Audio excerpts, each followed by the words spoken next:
অনেকে বলে আমি লোভের জন্য জামাতের কাছে গেছি, তাদেরকে বলবো আল্লাহকে ভয় করো, নবীকে ভয় করো।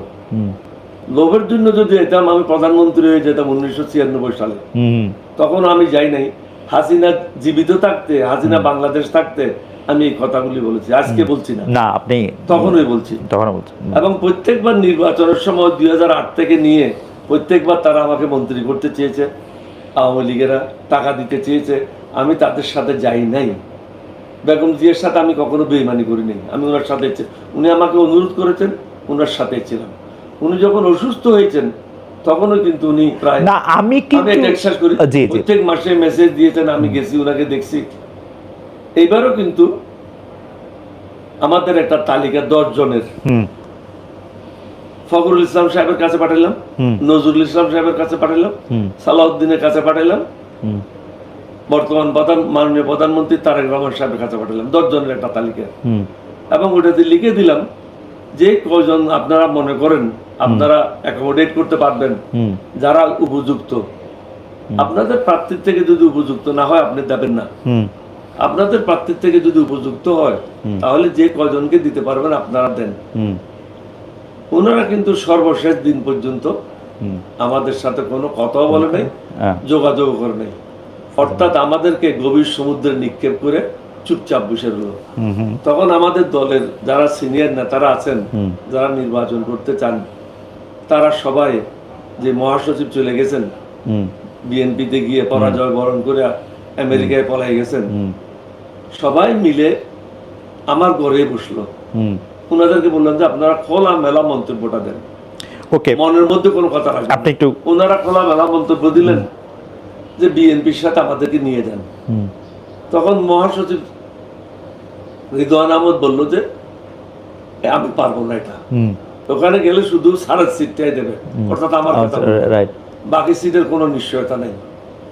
বাকি প্রেসিডিয়াম সদস্যরা বললো তো এটা তো হয় না, আমরা এতদিন পরিশ্রম করলাম, বেগম জিয়ার মুক্তির জন্য সংগ্রাম করলাম, আওয়ামী লীগের বিরুদ্ধে আমরা প্রত্যেকটা মিছিলে অংশ নিলাম, আমাদের মূল্যায়নটা কিভাবে হবে? তাহলে আপনারা জামাতের সাথে যোগাযোগ করেন। রিদওয়ান সাহেব প্রস্তাব দিল, প্রস্তাব দেওয়ার পরে সব প্রেসিডিয়াম সদস্য সর্বসম্মতি বলল যে স্যার জামাতের সাথে আমরা যোগাযোগ করি। আমাদের কারণ এটা তখন আমার উপর নির্ভরশীল ছিল না, আমাকে তো না, ঠিক আছে, আমি আমার কোনো অসুবিধা নাই, মানে আমি যেটা বলি যে বাংলাদেশের, কিন্তু আমি কোনো সুবিধা নেওয়ার জন্য জামাতে যাই নাই, কারণ আমাদের দলের প্রেসিডিয়াম সদস্যরা সর্বসম্মতিক্রমে সিদ্ধান্ত নিয়েছে জামাতের সাথে যাওয়ার, এটা জামাতে যাওয়ার, এবং এটা আমি এটা আমার উপর বাইন্ডিং, এটা আমি আমার মনে হয় যে দর্শকরাও এটা অনেকটাই বুঝতে পারছেন, যে কারণ হচ্ছে যে আপনি একটি রাজনৈতিক দলকে, যখন থেকেই রাজনৈতিক দলটি আসছে, আপনি কিন্তু আপনার প্রতিশ্রুতি ছিল যে আপনি এটা গণতান্ত্রিকভাবে এটা পরিচালনা করবেন, নট লাইক যেহেতু এটা আপনার দল, এটা তো সেই ক্ষেত্রে যদি পার্টি থেকে সিদ্ধান্ত হয় এটা ফেয়ার এনাফ। কিন্তু আপনার কাছে কি মনে হয় যে ধরেন কর্নেল ডক্টর অলি আহমদ বাংলাদেশের মুক্তিযুদ্ধের সময় একটা হিস্ট্রিক বা একটা আইকনিক ফিগার, তারপরে তার রাজনীতি বর্ণাঢ্য, তার রাজনৈতিক জীবন, আপনার বক্তৃতা শোনার জন্য, এমনকি আপনার চাটগাঁয়া ভাষার বক্তৃতা শোনার জন্য উত্তরবঙ্গের একটা মানুষের একটা বেকুলতা দেখতে পাইছি আমরা নানা সময়। আপনার কাছে কি মনে হয় যে এই সময় আইসা, আমি কিন্তু লোভের কথা বলতেছি না, আমি বলতেছি হচ্ছে যে আপনার রাজনীতির এই চূড়ায় আরোহণ করার পরে আপনার যখন জামায়াতে ইসলামী নেতৃত্বাধীন কোনো একটা জোট করতে হলো, যেই জামাতের ব্যাপারে আপনি অনেক বেশি ক্রিটিক্যাল, আমি ব্যাখ্যায় গেলাম না, আপনার রাজনৈতিক জীবনে আপনি অনেক বেশি ক্রিটিক্যাল ছিলেন, আমাদের দর্শকরা এখানে লিখতেছেন আপনি যখন এইরকম একটা যুদ্ধ করতেছেন তখন জামাত ইসলামের শীর্ষ নেতারা কে কোথায় ছিল আসলে, আপনার কাছে কখন এটা মনে হয় কিনা? অনেকে এরকম মন্তব্য করছে। আমার প্রশ্নটাও ওই জায়গায়, সেইখানে কর্নেল অলি আহমদ আসলে তো একটা অধ্যায়, উনার কি মনে হইল যে আমারে আয়শা বলল যে 10 জন সিটটা তারে দিবে, সেজন্য আমার জামাতের সঙ্গে জোট করতে হবে? আপনার কিরকম, আপনার কিরকম লাগলো? I have nothing against Jamaat is fine to me, কিন্তু আমি একজন জাতীয় নেতা হিসেবে জি আমার দায়িত্বটা কি? আমার দায়িত্বটা হলো সমগ্র জাতিকে ঐক্যবদ্ধ করা, জাতিকে বিভক্ত করা না। যারা বাংলাদেশকে ভালোবাসে না, যে সমস্ত দেশ বাংলাদেশের উন্নতি চায় না, তারা চায় বাংলাদেশকে বিভক্ত করে রাজাকার, মুক্তিযোদ্ধা, এই ট্যাবলেটগুলি জীবিত রেখে বাংলাদেশকে ধ্বংস করা। আমি সবসময় চেষ্টা করেছি সবাইকে ঐক্যবদ্ধ। আপনি এটা ট্যাবলেট কেন বলতেছেন? একটা পার্টি যদি, আপনারা যখন যুদ্ধ করতেছেন তখন যাদের বিরুদ্ধে আপনি যুদ্ধ করতেছেন, একটা পার্টি যদি বলে, আচ্ছা প্লিজ করেন। আমার অন্যতম একটা দায়িত্ব হচ্ছে একজন জাতীয় নেতা হিসাবে দেশকে ঐক্যবদ্ধ করা। বিভক্ত জাতিকে নিয়ে কখনো এগিয়ে যাওয়া যায় না, দুর্বল হয়ে যায়। যেখানে ভারতের মতো একটা দেশ পাশে আছে, যারা প্রতিনিয়ত আপনার উপরে স্টিম রোলার চালাচ্ছে, আপনার অভিন্ন নদীগুলির কোনো পানি দিচ্ছে না, শুষ্ক মৌসুমে আপনার কোনো পানি নেই, বর্ষা মৌসুমে আপনাকে ডুবাই মারতেছে, আপনার গায়ের উপর দিয়ে গাড়ি চালিয়ে চলে যাবে, আপনার বন্দরগুলি ব্যবহার করবে, কোনো পয়সা দেবে না, আপনার উপর দিয়ে বর্তমান রাজনীতির কি সম্পর্ক? শুনলেন কথাটা, আমি বিশ্বাস করি। আপনার গায়ের উপর দিয়ে রেলওয়ে লাইন নিয়ে চলে যাবে, আপনার বন্দরগুলি ব্যবহার করবে, আপনার চারিদিকে ফেন্সিং দিয়ে আপনাকে ঘেরার মধ্যে নিয়ে নেবে, এরকম একটা শক্তি পাশে আছে। এখানে যদি আপনি দ্বিধা বিভক্ত হয়ে যান, তাহলে আপনাকে লাথি মারা বা আমাকে লাথি মারা ভারতের, আমি অবশ্যই দুর্বল অবস্থায় থাকলে আপনাকে ধ্বংস করা কঠিন না। আমার কাজ হলো মুক্তিযুদ্ধ হিসেবে দেশটাকে ঐক্যবদ্ধ করা। আর আপনি যাদের কথা বলতেছেন রাজাকার, তাদের জন্ম কি কখন হয়েছে? এদের জন্ম হয়েছে 1960 সালের পরে। এইটা কিন্তু হচ্ছে আমার কাছে মনে হয় এটা ফ্যালাসি একটা, মানে আমার জন্ম হয়েছে পরে, আমি সেই সময় ছিলাম না, এটা হচ্ছে একটা ফ্যালাসি। কারণ আদর্শগতভাবে আমি এটা বুঝি, আপনি বাংলাদেশের জন্মের বিরোধিতা করছিলেন, আপনি বাংলাদেশের পক্ষে যুদ্ধ করছেন, ওরা বাংলাদেশের জন্মের বিরোধিতা করছে। এখন they have to come out clean. ওরা এসে তো বলতে হবে যে আমার ওই পজিশনটা ভুল ছিল। আপনি কি এটা আমাকে বলতে পারেন যে কোনোদিন জামায়াতের আমির ওই সময় ছোট থাক, বাচ্চা থাক, না বুঝুক, আমাকে বলছে যে অনেক ছোট ছিল, অনেক কিছু জানতো না, তো ঠিক আছে, যারা সে সময় বড় ছিল তাদের সমালোচনা করছেন উনি? ওদের তো ফাঁসি দিয়ে দিছে, ওদের তো বিচার হয়ে গেছে। আপনি তো দল হিসেবে আপনার বলতে হবে যে পজিশন, দল হিসেবে আমার পজিশন সে সময় ভুল ছিল, ইজন্ট ইট? ওদের তো ফাঁসি হয়ে গেছে। না, সেইটা তো অ্যাক্টরদের ফাঁসি হয়েছে, কিন্তু এবং সেই ফাঁসির ক্ষেত্রেও কিভাবে আইন পরিচালিত হয়েছে, কিভাবে, নানা প্রশ্ন আছে। আমার প্রশ্ন হচ্ছে দল হিসাবে কি তারা তাদের প্রসঙ্গটা ক্লিয়ার করছে? আপনার কাছে কি মনে হয় তারা কি ক্লিয়ার করছে যে না, আমরা জামাতে ইসলামী হিসাবে ওই সময় 3-4টা উদাহরণ কিন্তু দেয়, আমি বলতে পারি। একটা বলে গোলাম আজম অনেক সময় বলছিলেন, আরেকটা বলে যে আমরা 47 থেকে 2026, এটা শফিক সাহেব আমাকে বলছেন জামাত ইসলামের 47 থেকে 2025 আপনি যখন কথা বলতেছেন তখন আমাদের সকল ভুল নিয়ে আমরা এখন আছি। কেন 971 যখন দেশটা জন্ম নিতেছে তখন তোমাদের পজিশন ভুল ছিল, এটা বলতে অসুবিধাটা কোথায়? এটা উনি বারবার বলছেন, এটা যে বলতেছেন না, এটা না বারবার ঘুরায় পেঁচায় বলতেছেন, না বারবার ঘুরায় পেঁচা বলতেছেন, এবং এইসব যুক্তি দিতেছেন যে আমাদের লোকদের জন্ম হয় নাই তখন। বর্তমানে যারা আছে তাদের তো জন্মই হয়নি। না, জন্ম না হোক সেটা আরো ভালো, তো বলুক 71 সালে জামাত ইসলামের পজিশন ভুল ছিল। যাদের ওই সময় জন্ম হয় না তারা তো আরো বেশি করে বলে 71 সালটা এই ছিল হচ্ছে ভারতের নেতৃত্বে একটা যুদ্ধ। আপনি যখন তাদের সাথে কথা বলবেন আপনিও বলবেন, আমিও বলবো। আপনি তো বলেনি, আপনার কাছ থেকে তো আপনি যদি একটা লোককে, আমি আপনার কাছ থেকে আমি জানতে চাচ্ছি, লোককে ঘৃণা করে আলোক, না আমি ঘৃণা করি না, আপনার কথা বলছি না, আমি পৃথকও করতে চাই না। পৃথক করে যদি লোকগুলোকে আলাদা করে, না আমি পৃথকও করতে চাই না, সমাজের একটা অংশ। না আমি পৃথকও করতে চাই না, তাদেরকে একত্র করতে হবে, তাদেরকে সঠিক রাস্তায় নিয়ে আসতে হবে, এটাই হবে একটা নেতৃত্ব। রাইট, আমি আপনার সাথে 100% একমত, কিন্তু ঘটনাটা হইতেছে হচ্ছে তারা একসাথে আসার জন্য রেডি কিনা। আমরা তো দেখি যখনই সুযোগ পাওয়া যাচ্ছে তখনই বলা হইতেছে যে না ওইটা তো ওই সময় ওইটা করে না, এটা তো শেষ হয়ে গেছে, ওইটার মধ্যে থেকে এটা কিছু প্রতিষ্ঠিত হয় নাই। হাউএভার আপনি এগুলো আমার থেকে ভালো জানেন, আমি একটু আগাই। আচ্ছা, বিএনপি আনুষ্ঠানিকভাবে, আমি রাষ্ট্রপতি প্রার্থীর ক্ষেত্রে আসি, কারণ আপনি জানেন আপনাকে বাংলায় একটা শব্দ আছে সংসপ্তক, যে মানে পরাজয় নিশ্চিত জেনেও যে আজীবন যুদ্ধ করে যায়, যেটা ন্যায় যুদ্ধ, যেটা আপনি গণতন্ত্রের জন্য যুদ্ধ বলতেছেন বা গণতন্ত্র প্রতিষ্ঠার জন্য আপনার। তো আপনি বিএনপি থেকে আপনি দেখতেছেন যে হয়তো আগামীকাল পার্টির চেয়ারম্যান যিনি প্রধানমন্ত্রীও বটে তিনি তার নাম ঘোষণা করবেন। তো অনেক জায়গায় কেউ কেউ শিওর হয়ে বলতেছেন যে এবার এটা হবে হচ্ছে মির্জা ফখরুল ইসলাম আলমগীর। তো আপনি কিন্তু তাকে আপনার মানে আপনি যখন বিএনপিতে ছিলেন তখন উনিও ছিলেন, মানে অবশ্যই আপনার থেকে অনেক আমি এটাকে কি বলবো যে আপনি অনেক বড় নেতা ছিলেন, তিনি তুলনামূলকভাবে অনেক ছোট নেতা ছিলেন।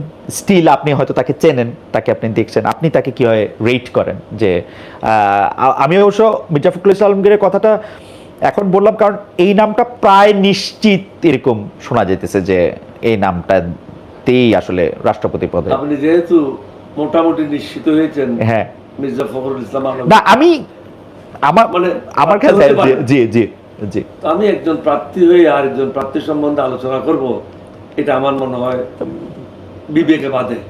খারাপটা বললে বিবেকে বাধতে পারে, ভালো বললে অসুবিধা কি নাকি? জনগণের বিচার করুন। আচ্ছা, জনগণের বিচার করুন। জনগণের বিচার।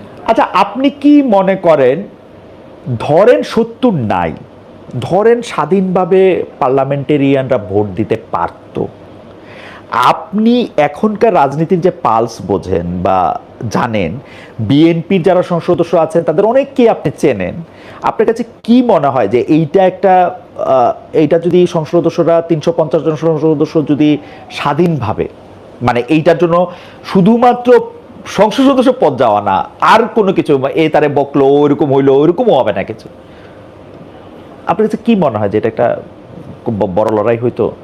আমি আপনাকে একটা কথা বলি, সত্য যেটা আছে এটা শহীদ রাষ্ট্রপতি জিয়াউর রহমানকে আমি পরামর্শ দিয়েছিলাম ৭০ করার জন্য, জাস্ট তখনকার একটা পরিপ্রেক্ষিত ছিল, কারণ সংসদ সদস্যরা অল্প টাকায় বিক্রি হয়ে পার্টি চেঞ্জ করত।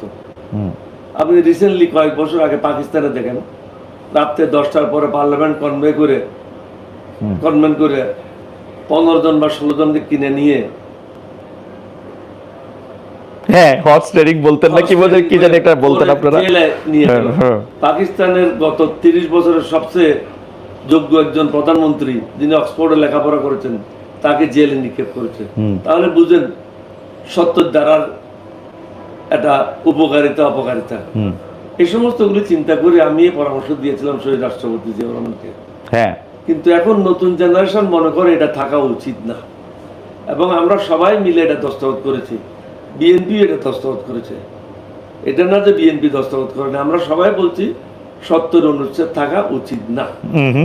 এটাতে ৭০ অনুচ্ছেদ না থাকলে হচ্ছে কি, আমরা দুইটা জিনিস বলেছি, এটা হলো পার্লামেন্ট মেম্বার এবং উচ্চ কক্ষের মেম্বার, দুইটাই মিলেই রাষ্ট্রপতি নির্বাচিত করবে। এখন কে হলো না হলো এটা বড় কথা না, তখন যে জনগণের প্রতিনিধিরা একটা স্বাধীনতা থাকতো, ওই স্বাধীনতাটা এখন নাই। থাকলে একটা ভালো লড়াই হইতো কিনা, আপনি এখন যারা স্বাধীন, এক নম্বর হলো তাদের সেই স্বাধীনতাটা নাই। ওকে, সুতরাং এখানে গণতন্ত্র খর্ব করা হয়েছে, ওকে, বাক স্বাধীনতা খর্ব করা হয়েছে, তাকে গলায় রশি লাগানো হয়েছে যে আমি যেদিকে টানি তোমাকে সেদিকে যেতে হবে, যদি না টানতো তাহলে যাইতো কিনা, তুমি যদি আমার টানে না আসো তাহলে ঘরে যেতে হবে, কারণ তোমার মেম্বারশিপ থাকবে না। ওকে, আমরা চাচ্ছি, আমি নিজেও চাই, নতুন জেনারেশনের সাথে একমত হয়ে যে বাক স্বাধীনতা ফিরে আসা উচিত এবং সকলের ব্যক্তিগত স্বাধীনতাও থাকা উচিত। গণতন্ত্র এক জায়গায় থাকবে আরেক জায়গায় থাকবে না, সেটাও ঠিক না। তবে আপনি কি খুব মানে আপনার কারণ আপনার তো কালের সাক্ষী, আপনার আইয়ুব খানের বেসিক ডেমোক্রেসির সাক্ষী, আপনি হয়তো যেহেতু আপনি খুব নিবিড় গবেষক ধরনের পড়ালেখাও করেন, তাহলে যত সময় আসলে ওই গণতন্ত্রকে কোনো একটা জায়গায় রিপ্রেজেন্টেশনের মধ্যে নিয়ে আসা হয়েছে, মানে বেসিক ডেমোক্রেসির মতো জনগণ সরাসরি ভোট না দিয়া পরোক্ষ ভোট করছে, ওগুলি কি আসলে ভালো ভোট হয়? যেমন এখনকার সংসদ সদস্যরা যদি রাষ্ট্রপতি পদে স্বাধীনভাবে, ধরেন আপনি টেনে রাখা দড়ি ছাড়া যদি এটা ভোট দিতে পারতো, সেটা কি একটা সত্যিকারের, মানে এই সিস্টেমটা কেমন, মানে ৩৫০ জনের ভোটে একটা হেড অফ দ্য স্টেট নির্বাচিত হবেন, এইটা কিরকম কথা? এটা অনেক দেশে আছে, এটা শুধু বাংলাদেশে তো না, এটা ব্রিটেনও আছে। ব্রিটেন তো রাষ্ট্রপতি পদ নাই, ব্রিটেনে আছে, ব্রিটেনের রাষ্ট্রপতি পদ নাই। আমেরিকাতে তো প্রেসিডেন্ট সরাসরি ইলেকশন হয়। আমাদের পাশে ভারতে আছে উভয় কক্ষ, হ্যাঁ ভারতে উভয় কক্ষ মিলা, পাকিস্তানে আছে উভয় কক্ষ। সুতরাং এটা খারাপ কিছু আছে বলে মনে করি না। আমাদেরকে কোনো না কোনো জায়গায় মিস্টার মহিউদ্দিন এটা শুরু করতে হবে। ওকে, আমরা যদি সব জায়গায় ভূত দেখি তাহলে দেশটা আগাবে না। Fair enough. আমার কাছেও মনে হইতেছে যে আপনার পরামর্শ শুনে আমাদের সব জায়গায় ভূত না দেখা উচিত। ওয়েল, আপনি আপনার যিনি প্রতিদ্বন্দ্বী প্রার্থী হতে পারেন বলে যারা মনে করতেছেন তারা নিয়ে আপনি কোনো কথা বলতে চান না, বিকজ যে এইটা আপনার কাছে ডিসেন্ট মনে হয় না। কিন্তু আমরা কয়েকদিন আগে আপনাকে একটা বক্তৃতা দিতে দেখলাম, যেটার মধ্যে আপনি বিএনপি সরকারকে সরাসরি এক ধরনের হুঁশিয়ারি দিয়েছেন, যেখানের মধ্যে আপনি বলতেছেন, আমি আপনাকে কোট করতেছি, জামায়াতে ইসলামীর আমির ডক্টর শফিকুর রহমান, জাতীয় নাগরিক পার্টির নেতা নাহিদ ইসলাম এবং শাইখুল হাদিস আল্লামা মামুনুল হক, এই তিন নেতা এক হলে 1 সপ্তাহের মধ্যে সরকারের পতন অনিবার্য হয়ে উঠবে বলছেন বীর বিক্রম অলি আহমেদ। বলেছি, এটা কেন বলেছি আপনাকে আমি বলি। জামায়াতের রাজনীতি আমি অবজার্ভ করতেছি গত প্রায় 30-40 বছর থেকে। অ্যাবসলিউটলি।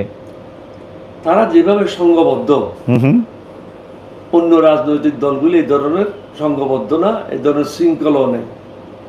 তারা যদি চেষ্টা করে 24 ঘন্টার মধ্যে ঢাকাতে 20-30 লক্ষ লোক সমাগম করতে পারে এবং তাদের লোক মাঠ থেকে পলায়ন করবে না। যখন ওই প্রচুর বৃষ্টি হচ্ছে, মুষলধারে বৃষ্টি হচ্ছে, একটা লোকও কিন্তু নিজের জায়গা থেকে নড়বে না। অন্যান্য রাজনৈতিক দলের লোকেরা কিন্তু এভাবে থাকবে না। আমাদের অনেক রাজনৈতিক দলের নেতারা বিভিন্ন জায়গায় মিটিং করেছে হাসিনা বিরোধী আন্দোলনের সময়। 2 কিলোমিটার দূরে ঠুস করে একটা ফায়ার হয়েছে, সবাই 1 সেকেন্ডের মধ্যে উদাও, কেউ নেই। কিন্তু জামায়াতের লোকেরা সেভাবে পলায়ন করে না, তারা আগের দিকে অগ্রসর হয়। আমি ওই জন্য ওই জিনিস উপলব্ধি থেকে এটা সরকারকে সাবধান করে দিয়েছি যে এই ধরনের পজিশনে যাওয়ার কোনো দরকার নাই। এটা মিন করি নেই। অনেকে এটা টাইনে নিজের গায়ের উপর নিয়েছে যে আপনি একটা সরকার পতনের ডাক দিলেন কিনা, ডাক দিলেন। এখন কেউ যদি আপনি মনে মনে কলা খান, আমি তো কিছু করতে পারবো না। আমি বলেছি যে তারা এরকম একটা কাজ করার সামর্থ্য রাখে। সুতরাং যেটা আপনারা সংস্কারের জন্য রাজি হয়েছেন, মিনিমাম সংস্কারগুলি করেন। বাকি যেগুলি করতে পারবেন না সেটা নিয়ে আপনারা বিরোধী দলের সাথে বসেন, বসে একটা আলাপ আলোচনার মাধ্যমে এটা একটা চূড়ান্ত পর্যায়ে নিয়ে যান। কারণ বিরোধী দল একটা জিনিস বলছে বারবার যে আমরা আপনাদেরকে সহায়তা করতে চাই সরকার পরিচালনা করার জন্য। সুতরাং এই সুযোগটা আপনারা নিচ্ছেন না কেন? আপনারা গায়ে পরে লাথি দেবেন কেন? ওকে, ধরেন আমি যদি একটু অতীতে ফিরা যাই, আপনি সরাসরি কথা বলতে পছন্দ করেন। এই যেমন এখন আপনি ওই দিনকার বক্তৃতাটার ব্যাপারে তো আপনাকে নানা সময়ে সাংবাদিকরা এসে নানা কথা জিজ্ঞেস করছে, আপনি একই কথা কিন্তু বলে গেছেন যে আমি সাবধান করার জন্য এবং এই পজিশনে থেকে আপনার পজিশনটা ক্লিয়ার। আমি যদি একটু অতীতে ফিরা যাই, যে 2001 থেকে 2006 সালে 4 দলীয় একটা জোট ছিল, বিএনপির সাথে জামাতে ইসলামী ছিল, জাতীয় পার্টির একটা অংশ ছিল ইসলামী শাসন, ওই দলটাকে ইসলামিক শাসন মুফতি আমিনীর যে দলটা, ওই দলটাও ছিল। অনেকেই বলে থাকেন, আমরা সত্য মিথ্যা জানি না, কারণ এগুলি কোথাও কোনো একদম রজেটা স্টোনে লেখা নাই, যে আপনি জামায়াতে ইসলামীর জোটভুক্ত হওয়া বা তাদের পরবর্তীতে তাদের 2 জনরে মন্ত্রী করা, এগুলো আপনি পছন্দ করেন নাই। অনেকেই বলে থাকে একদম 100% মিথ্যা। আপনি পছন্দ করবেন? 100% মিথ্যা। আচ্ছা, বরং জোট করার ব্যাপারে আমি মুখ্য ভূমিকা পালন করেছি। কেন জামাতের সাথে তো আপনি এটা লাগালাগি, সারা বাংলাদেশে জোট হইলো, আপনার আসলে জোট হয় নাই। যতগুলি মিটিং হয়েছে, হ্যাঁ, আপনি জামাতকে জিজ্ঞাসা করেন, মুজাহিদের ছেলে জীবিত আছে, নিজামী সাহেব আমার বাসায় আসছে, মুজাহিদ প্রায় প্রত্যেক মাসে 2-3 বার আসতো, আব্দুল কাদের মোল্লা আসতো। সেইটা আসতে পারে না, ওটা না, সেইটা আসতে পারে, জোটের জন্য আসতো। কিন্তু আপনি আপনি আপনি আপনি আপনি জিনিসগুলি দেখেন, হচ্ছে কি জানেন, যারা ভারতের বয়ান বহন করে, তারা কিন্তু আমাকে সমাজে হেয় প্রতিপন্ন করার জন্য এই কথাগুলি বলে। আচ্ছা, তাহলে আপনি এটাকে কি বলেন? কিন্তু বিএনপির বন্ধু না, তারা বিএনপির সাথে আমার দূরত্বটা সৃষ্টি করার জন্য ধরেন 2001 সালের জাতীয় নির্বাচনে সারা বাংলাদেশে জোট হয়েছে। আমি আপনাকে এখানে একটু কথা বলি, যে চট্টগ্রাম 14 আসনে কিন্তু জামাতের প্রার্থী ছিল। 1996 সালে আমি 2টা আসন থেকে নির্বাচিত, রাইট। একটা হলো জামাতের সিট, সাতকানিয়া, হ্যাঁ, আর একটা হলো চন্দনের সাতকানিয়া। আমি 2টা থেকে জিতে আসি। বিএনপি কখনো সাতকানিয়ার থেকে জিতে নাই, জিতবেও না। আমি 2টার থেকে জিতে আসি। তখন কিন্তু বিএনপির 28 জন মন্ত্রী হারিয়ে যায়। বিএনপির 28 জন মন্ত্রী যদি সেদিন জিতে যেত তাহলে বিএনপি সরকার গঠন হতো। আমিও তো মন্ত্রিসভার সদস্য ছিলাম, আমি তো আল্লাহর মেহরবানিতে আমি 2টা সিট বিএনপি কে উপহার দিয়েছি। আমি একজন মুক্তিযোদ্ধা যে জীবন দিতে গিয়েছিল, তার কাছে 2টা সিট 3টা সিট বড় না, আমি সব সিট দিয়ে দিতে পারি। এটা আমার বিরুদ্ধে একটা বয়ান সৃষ্টি করেছে। না আমি বলছি আপনার বিরুদ্ধে একটা বয়ান সৃষ্টি করেছে, কেন জানেন? বিএনপি থেকে আমাকে দূরে সরাই দেওয়ার জন্য, যেটা তারা সফলভাবে করেছে। অথচ জামায়াতের সাথে আমার কোনো দূরত্ব ছিল না। দূরত্ব থাকলে এরা কখনো আমার বাসায় আসতো না। এমনকি 2016 সালে যখন নির্বাচনের সময় আসলো, জামায়াতের লোকেরা তখনও জোটে ছিল, আমিও জোটে ছিলাম, আমাদেরকে কয়টা সিট দিল? জামায়াত সিট চাইলো 30টা, জামায়াতকে বললো 20টা সিট দেবো। শেষ পর্যন্ত 20টা সিটে তারা রাজি হলো, এবং জামায়াতকে তারা বলে দিল দানের শীষ তারা দেবে না। জামায়াত তখন অসহায়, কারণ তাদের নিবন্ধন ছিল না। তারা সবাই আমার ঘরে আসছে, আপনি জিজ্ঞাসা করেন, আবু তাহেরের নেতৃত্বে সবাই আমার ঘরে আসছে। মানে আমার সাথে তাহের ভাইয়ের কথা হয়েছিল কোনো একটা প্রসঙ্গে, এটা আমি তাহের ভাইয়ের কাছে, আমি তাহেরকে বললাম যে ভয়ের কোনো কারণ নেই, আমিও সাতামার কায় নির্বাচন করতেছি, তোমরাও সবাই সাতামার কায় নির্বাচন করো, কিন্তু ঐক্যবদ্ধ ভাবে থাকো, ঐক্যটা ভাঙো না। ওকে, আমি কিন্তু ঐক্যটা রাখার জন্য আপনাকে একটু বলে দিই, আমি ঐক্যটা ধরে রাখার জন্য সারা জীবন আপনার চেষ্টা করেছি।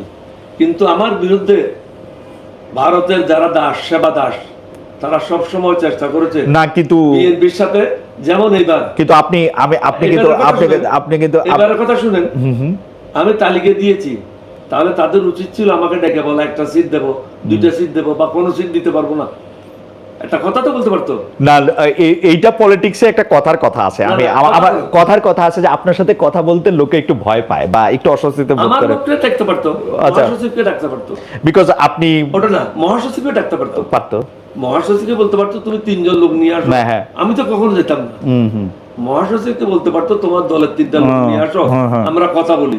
আমি তো এরকম আনরিজনেবল লোক না, আমি ওখানে লিখে দিয়েছি এই 10 জনের মধ্যে যদি একজনও ফিট মনে না করো, দেওয়ার কোনো প্রয়োজন নেই, আমরা একসাথে কাজ করবো। ওকে, আমি তাহলে আপনাকে তাহলে আরেকটু আগাই, 2001 থেকে একটু আগাই, 2006 থেকে একটু আগাই। আপনি যদি আনরিজনেবল লোক নাই হবেন, বাংলাদেশের রাজনীতি একটা পর্যায়ে আইসা একটা ক্রস রোডে দাঁড়াইছিল, সেটা হচ্ছে আমরা যেটাকে 111 বলি। 111-এর প্রসঙ্গে আমি পরে আসি। আপনার সাথে বদরুদ্দোজা চৌধুরী সাহেবের প্ল্যাটফর্মটা কেন ওয়ার্ক করলো না? আমি এটা বলি, বদরুদ্দোজা সাহেব আমার সাথে কথা বলেছিল, শেখ রাজ্জাক আমরা 3 জনে মিলে মিটিং করেছিলাম। মিটিং করে আমরা সিদ্ধান্ত নিলাম, যেহেতু বিএনপির সাথে আমাদের বনিবনা হচ্ছে না বিভিন্ন কারণে, কারণ আমরা চেয়েছিলাম যারা দুর্নীতি করেছে তাদেরকে জেলে নিক্ষেপ করতে হবে, দুর্নীতির বিরুদ্ধে আমাদেরকে প্রতিবাদ করতে হবে, দলের মধ্যে যারা চাঁদাবাজ আছে তাদেরকে বের করতে হবে। এটা যখন হচ্ছে না, তখন আমরা সিদ্ধান্ত নিলাম একটা পৃথক দল করব। কিন্তু বদরুদ্দোজা সাহেব কোনো অপেক্ষা না করে তিনি কুলা মার্কা নিয়ে, ও আচ্ছা আচ্ছা আচ্ছা আচ্ছা, মানে এলডিপির আগে বিকল্প ধারা উনি করে নিলেন। হ্যাঁ, বিকল্প ধারা করার পরে উনি মার খেলেন রেল লাইনে, ধাওয়া মার খাওয়ার পরে উনি আমার কাছে ব্রিগেডিয়ার গিয়াসকে পাঠালেন। ব্রিগেডিয়ার গিয়াস হল উনার শালক, উনি এই লাইনের শেষ মাথায় ছিলেন। গিয়াস আসলো, বললো যে বিচৌধুরী সাহেব মানসিকভাবে বিধ্বস্ত, আপনাকে যাইতে বলছে। আমি ঠিক আছে, রাত্রে 12টার পরে উনার ডিসপেন্সারিতে যাবো, বাসায় না, কারণ উনি আন্ডার ওয়াচ আছেন। উনার ডিসপেন্সারিতে গেলাম, রাজ্জাক আলী সাহেবকে নিয়ে গেলাম, ওখানে বসলাম। ওনাকে তখন প্রথমে জিজ্ঞাসা করলাম যে আপনার সাথে কথা ছিল, আমরা 3 জনে মিলে একটা দল করব, যেটার নাম এখনো ঠিক করি নাই, ঠিক করব, কিন্তু আপনার এমন কি হলো আপনি মেজর মন্নানকে নিয়ে, আপনার ছেলেকে নিয়ে আপনি বিকল্প ধারা করলেন? তখন উনি বললেন যে এখন ক্ষমা করে দেন, যা করেছি করেছি, এখন আপনি কি করবেন? আমি একটা নতুন নাম ঠিক করেছি, লিবারেল ডেমোক্রেটিক পার্টি। উনি বললেন যে ঠিক আছে, আমি এবং আমার সাথে যারা আছে, মেজর মন্নান, তারপরে প্রফেসর পাটোয়ারি ঢাকা বিশ্ববিদ্যালয়ে, বলছে আমরা সবাই আপনার সাথে এলডিবিতে যোগদান করব। উনি এলডিবিতে যোগদান করলেন, এবং প্রথমেই উনি আমাদের সাথে একটা কথা বললেন যে আমাদের একটা অফিস আছে, আমরা বিশ্বাস করলাম যে ওনাদের অফিস আছে, কিন্তু পরে দেখলাম ওইটা ওনার বাসা ছিল যেখানে আগুন লেগেছিল, ওকে, যার কারণে ওই বাসাটা খালি করে অন্যত্র চলে যান। ওই বাসাটা ব্যাঙ্গে নতুন বাসা করার জন্য অপেক্ষা করছিলেন। তো প্রথমে আমাদের সাথে একটা শটাবি করলেন, আসলে কোনো অফিস না, ওখানে নিয়ে গেলেন। ওনার সাথে আমার কথা হয়েছিল, আপনি হলেন মহামান্য রাষ্ট্রপতি, প্রত্যেকটা জায়গায় আপনি প্রধান অতিথি হবেন, কিন্তু সংগঠনটা আপনি আমার উপর ছেড়ে দেন। সংগঠনটা আমি গোছায় আপনার হাতে দিয়ে দিলে আপনি এটার উপরে না। কিন্তু আচ্ছা ঠিক আছে, শেষ করে দিন। আচ্ছা হ্যাঁ, আপনি এক সেকেন্ড হ্যাঁ শেষ করেন, কারণ আমার অনেক। ওনার ছেলে বললো যে প্রত্যেকদিন টেলিভিশনে ডক্টর কর্নেল ওলি আমাদের চেহারা দেখা যায়, তোমার চেহারা দেখা যায় না। তখন ওনাদের মনে আসলো যে প্রত্যেকটা মিটিং এ উনি থাকবেন, আমি না। তো আমি ওটাতেও রাজি হলাম। কিন্তু পরে একটা জিনিস ঘটে গেল, আওয়ামী লীগের সাথে উনি বার্গেন করলেন সিট নেওয়ার জন্য 2008 সালের নির্বাচনে। ওখানে আওয়ামী লীগের পক্ষ থেকে আমাদেরকে 28টা সিট ছেড়ে দিল। উনি করলেন কি, একটা চিন্তা করলেন যে উনাকে নূর আলীর সিটটা চাইবেন উনি। আসলে নূর আলীর সিটটা নেওয়া ওনার লক্ষ্য ছিল না, কিন্তু হাসিনা কোনো অবস্থাতে নূর আলীর সিটটা দেবে না, কারণ নূর আলী হলো রেহানার বন্ধু। রেহানা একটা সিটে চায়, সেটা হলো নূর আলীর সিট। বদরুদ্দোজা সাহেবের লক্ষ্য ছিল ঢাকা 2 আসন, এটা নুরুল ইসলামের জন্য। হ্যাঁ বুঝছি। তো বসুন্ধরা নুরুল ইসলামের থেকে উনি তৎকালীন 6 কোটি টাকা নিয়েছিল, যুগান্তর মানে যমুনা গ্রুপের আর কি, 6 কোটি টাকা দিয়ে ওই সিটটা বিক্রি করলো। তখন উনাকে আমরা ডেকে বললাম যে আপনি এখানে দুর্নীতি করেছেন। এই মিটিংটা হয়েছিল জিন্না সাহেবের বাসায়, আমাদের এমপি জিন্না।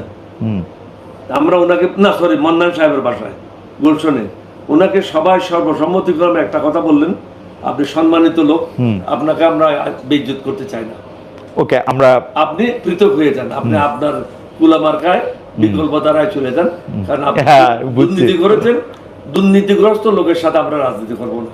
তখন তিনি মন্নান আর মন্নার ছেলেকে নিয়ে আবার বিকল্প স্টোরি। ওকে, আমার দু একজন দর্শকের কথা পড়ি। মহিবুল ইসলাম, 71-এর সিদ্ধান্ত ঠিক নাকি ভুল ছিল তা তৎকালীন নেতারাই জানেন, তখন ব্যবস্থা না নিয়ে আজ যারা ছিলই না তাদের উপর দায় চাপিয়ে ক্ষমা বা পক্ষে টানতে বলা চরম মূর্খতা। ওয়েল, এটা আপনার ওপিনিয়ন। আমারে একজন বলছেন, মশিউর রহমান, উনি বলছেন বিএনপির 1 মাসের জন্য, রূপন ইসলাম উনি বলছেন 1 মাসের জন্য দেশে এসে বিএনপির চামচামি করতে একেবারেই থেকে গেলেন খালেদ ভাই। Okay fine. মশিউর রহমান বলছেন বিএনপির কথা বললে হয় চামচামি, আর জামাতের কথা বললে সেটা ভালোবাসার ইমান।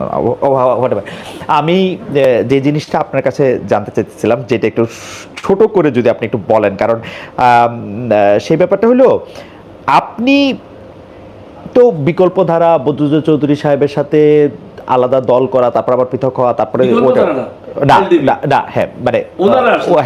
ওনারা আসলেন, তারপরে ওনারা বিকল্প ধারা, এই সবটা আপনি বললেন। কিন্তু আপনি খেয়াল করেন যে জনাব শাহাদাত হোসেন সেলিম আপনাদের সাথে এলডিপি ছিলেন, বিএনপিতে গেছেন, আপনার বর্তমান মহাসচিব আসলে বিএনপির হয়ে ইলেকশন করছেন, মানে সর্বশেষ বর্তমান মহাসচিব আর কি এলডিপির। তো এলডিপির ইতিহাসটা এরকম ভাঙনের ইতিহাস কেন? এইটা যারা বাইরে হয়ে আসছেন তাদের কারো কাছে তারা অনেকেই অনেক জায়গায় মন্তব্য করেছেন যে আপনার কারণেই হয়তো তাদের বাইরে আসতে হয়েছে, অনেকে এরকম করে একটা ইঙ্গিত দিতে চাইছেন। এটা কি আপনি এরকম মনে করেন, নাকি মনে করেন যে সিট বা অন্য কিছুর ভাগাভাগি? আমি তাদের সম্বন্ধে যারা চলে গেছে আমি তাদের জন্য দোয়া করি, আচ্ছা, আল্লাহ যেন তাদেরকে সৎ পথে নিয়ে যায়, সত্যের পথে রাখে। কিন্তু তাদের সম্বন্ধে কোনো খারাপ কথা বলি। কিন্তু আপনি কি খুব মেজাজি, মানে আপনি কি খুব ডমিনেটিং, লাইক আপনি কি নিজের এখনো একটা খুবই খুবই রেজিমেন্টেড আর্মি অফিসারের মতো আচরণ করেন? এটা যদি করতাম আমি এত দূরে পৌঁছতাম না। না, আমি যদি এত দূরে, আপনার আরো অনেক দূরে যাওয়ার কথা ছিল, আপনি এরকম দেখে পৌঁছেন না, এরকম তো হতে পারত। আমি নিই নাই হাসিনা 1996 সালে প্রধানমন্ত্রী করতে চেয়েছিল, আমি নিই। কিন্তু আপনার কাছে কি মনে হয় না যে না, আমি একটা জিনিস কি অন্যায় কোনো অন্যায়ের প্রশ্ন আসতেছে না, অন্যায়ের প্রশ্রয় দিই না। আচ্ছা, অনেক অন্যায় আবদার নিয়ে আসেন, যে আমার এই ব্যবসাটা নিয়ে দেন, আমার ওই ব্যবসাটা নিয়ে দেন, এগুলোর মধ্যে আপনার নাই? আমি বলি যে না, আমি যদি তোমাকে দিতে পারি তাহলে আমি নিজে করলাম না কেন? যেমন ধরেন ডক্টর ইউনূস, আপনি পার্টিটা চালানোর সময় কি ব্যবসায়ীদের থেকে টাকা নেন? ডক্টর ইউনূস সাহেব, হ্যাঁ, উনি তত্ত্বাবধায়ক সরকারের প্রধান থাকা অবস্থায় নিজের ইউনিভার্সিটি নিলেন, নিজের কর্ম গ্রামীণ ফোনের জন্য টাকা মাফ করে দিলেন। এটার জন্য তো ওনার বিচার হওয়া উচিত, কারণ উনি তো সরকারি পজিশনে থেকে এটা অপব্যবহার করেছেন। এই conflict of interest, absolutely conflict of interest ছিলাম, কনফ্লিক্ট অফ ইন্টারেস্ট। আমি তো মন্ত্রী ছিলাম, আমি তো রেলের 1 ঘন্টা জমি নিয়ে নেই, 1 কাঠা জমি নিয়ে নেই। আমি তো রোড এন্ড হাইওয়ের জমি নিয়ে, আপনি এলডিপি পার্টি, আমি তো গুলশনে বনানীতে 500 বিঘে জমি নিয়ে থাকতে পারতাম। আমি তো 5 কাঠার উপরে ক্যান্টনমেন্টে থাকতাম না। আপনি এলডিপি পার্টিটা চালাইতেন কেমনে? মানে আমাদের সবাইকে প্রত্যেক মাসে চাঁদা দেয়। আচ্ছা, কেউ 2000, কেউ 1000। ব্যবসায়ীদের থেকে টাকা নেওয়া বা ওরকম কোনো না, আমরা কোনো এরকম ভাবে আমরা করি না। আমাদের যারা সদস্য আছে, বিশেষ করে যারা প্রেসিডিয়াম সদস্য বা ভাইস প্রেসিডেন্ট, কেউ 2000, কেউ 3000, কেউ 5000, কেউ 10,000 টাকা দেয়। আমাদের ওই রকম টাকা খরচ নেই, আমাদের হলো শুধু অফিস ভাড়াটা দিতে হয়, এটাই হলো মূল খরচ।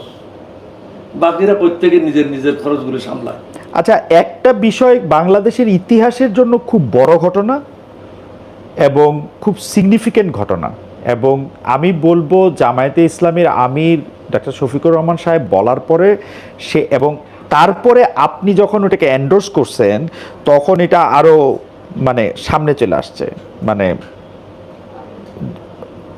সাবেক রাষ্ট্রপতি, মরহুম রাষ্ট্রপতি জিয়াউর রহমান সাহেবের ঘোষণা নাকি আপনার রিভোল্ট, আপনি একদম নিরপেক্ষভাবে, অন্য কোনো কিছু থেকে না, একদম নিরপেক্ষভাবে কোনটাকে আপনি আগায় রাখবেন? আসলে খুব সংক্ষেপে যদি বলেন, এটা খুব কঠিন কাজ, বিকজ ইউ আর দ্য একটা। যখন আমি বিদ্রোহ করি তখন জিয়াউর রহমান সাহেব তো উপস্থিত ছিলেন না, তিনি চট্টগ্রাম বন্দরে যাচ্ছিলেন। তিনি আসার আগেই আমি ক্যাপ্টেন আহমদ আলী 8ম বেঙ্গল রেজিমেন্ট, তাকে অ্যারেস্ট করি, লেফটেন্যান্ট আজমকে অ্যারেস্ট করি, লেফটেন্যান্ট হুমায়ুনকে অ্যারেস্ট করি, বিডিআর এর তৎকালীন বিডিআর এর মেজর হামিদকে অ্যারেস্ট করি, ক্যাপ্টেন নজরকে অ্যারেস্ট করি। তাহলে বিদ্রোহ যদি আমি প্রথমে না করি, 5 জন অফিসারকে অ্যারেস্ট করলাম কিভাবে আপনি বলেন? পাকিস্তানি 5 জন অফিসারকে, যারাই ছিল পাকিস্তানি না, ইতিহাসে যদি আপনি নির্ভর করে দেখেন যে জিয়াউর রহমান সাহেব একটা ঘোষণা দিতেছেন এবং আপনি উই রিভোল্ট বলতেছেন, যেভাবে শফিকুর রহমান সাহেব বলতেছেন জামাত ইসলামের আমির, যে আপনি স্বাধীনতার ঘোষণা বা সূচনা করেছিলেন। Is it like? না না না, উনি স্বাধীনতার ঘোষণার কথা বলেন।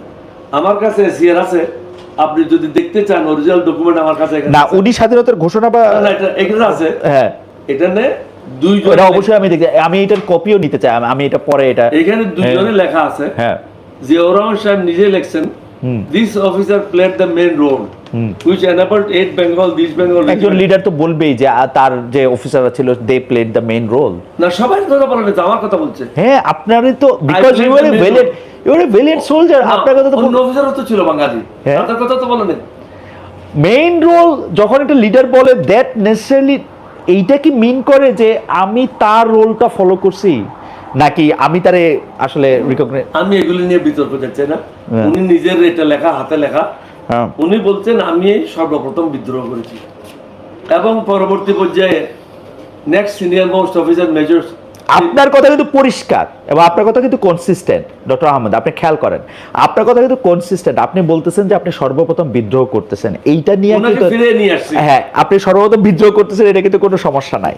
কিন্তু স্বাধীনতা ঘোষণা করার ব্যাপারে, স্বাধীনতার ঘোষণা বা সূচনা করেছিলেন, স্বাধীনতা ঘোষণার ব্যাপারে নেক্সট সিনিয়র মোস্ট অফিসার হলো শওকত সাহেব। হ্যাঁ, মীর শওকত আলী সাহেবের কথা, মীর শওকত আলী সাহেবের কথা। মীর শওকত আলী লিখছেন, দিস অফিসার হ্যাঁ he asked Ziaur Rahman to declare independence। এটা লিখিত ডকুমেন্ট, এটা আমার নিজের কথা না। না, অনেক সময় হয় কি, আমি ডক্টর আহমেদ, এটা আপনি আমাদের চেয়ে অনেক বেশি জানেন, কিন্তু অনেক সময় হয় আমি তো স্বাধীনতা ঘোষণা করি নাই, উনি করছেন, বাট উনাকে আমি নিয়ে রেডিও স্টেশনে গেছি, পাশাপাশি বসছি, উনি ঘোষণা করেছেন, উনার নেতৃত্বে আমি কাজ করেছি। মানে আমি সেইটার কথাই করছিলাম যে আপনি অনেক সময় হয়তো ব্যাপারটা হলো আপনি ইগনাইট করছেন, যে বা আপনি আপনি আপনি আপনি আপনি আপনি আসলে এটা চালু তখন আমরা করছেন, চিন্তাও করি না স্বাধীনতা ঘোষণা করার। কিন্তু আপনার কাছে কি মনে হয় না যে জামায়াতের আমির সাহেবের এই কথাটা বলা এইটা আসলে রাজনৈতিক কায়েমি স্বার্থ দিয়েই প্রবাহিত? না, উনি আসলে আমি বলবো না। হিস্ট্রির পার্ট হইতে চান নাই, আমি- কারণ আমি কিন্তু আপনারে বলতে শুনি নাই যে আপনি মুক্তিযুদ্ধের ঘোষণা বা সূচনা করেছেন। উনি বলেন না যে আমি মুক্তিযুদ্ধের ঘোষণা করেছি। না, উনি উনি বলছেন বলছে ওই রিভোল্ট, বিদ্রোহটা আমি করেছি, এই জন্য উনি বললেন। আপনাকে আমি আবারই বলি, পাকিস্তানি সব অফিসারগুলিকে জিয়াউর রহমান সাহেব আসার আগেই আমি অ্যারেস্ট করে নিয়েছি। আমি এক্স্যাক্টলি বলি, ডক্টর শফিকুর রহমান মন্তব্য করেছিলেন যে 1971 সালে কর্নেল অলি আহমদ সবার আগে উই রিভল্ট, মানে উইদিন ব্র্যাকেট আমরা বিদ্রোহ করলাম বলে স্বাধীনতার ঘোষণা বা সূচনা করেছিলেন। ইজ ইট, মানে আপনি কি মনে করেন যে ধরেন আপনি বাংলাদেশের হিস্ট্রিটা লিখতে পারেন বা লিখবেন, আপনি অথরিটি যেমন, তাহলে আপনি কি এই লাইনটা এইভাবে লিখতেন? আমি এটার উপরে পিএইচডি করেছি। না না, আপনি অথরিটি, ওটা না, আপনি ধরেন আপনার নির্বাহী আদেশ দেওয়ার ক্ষমতা আছে, শুনুন কথা। আপনি আজকে থেকে আমি নির্বাহী আদেশ এটার উপরে পিএইচডি করেছি, হ্যাঁ। তাও আবার বিউপির থেকে না, হ্যাঁ, ঢাকা ইউনিভার্সিটি থেকে না, অক্সফোর্ড থেকে, লন্ডন থেকে, যে পৃথিবীর অন্যতম শ্রেষ্ঠ জায়গা থেকে। ওখানে আপনার যা ইচ্ছে তা লিখতে পারেন না। এবং আপনি যখন পিএইচডি করেন, পৃথিবীতে কোটি কোটি মানুষ পিএইচডি করছে, রাইট, এই পিএইচডির বই কিন্তু পাবলিশ হয় না। আমার পিএইচডির থিসিসটা পাবলিশ হয়েছে ল্যাম্বার্ট পাবলিশার্স থেকে। আপনি এখন অ্যামাজনে গেলে revolution military personnel and the war of liberation in Bangladesh এই বইটা পাবেন। এটা ছাড়াও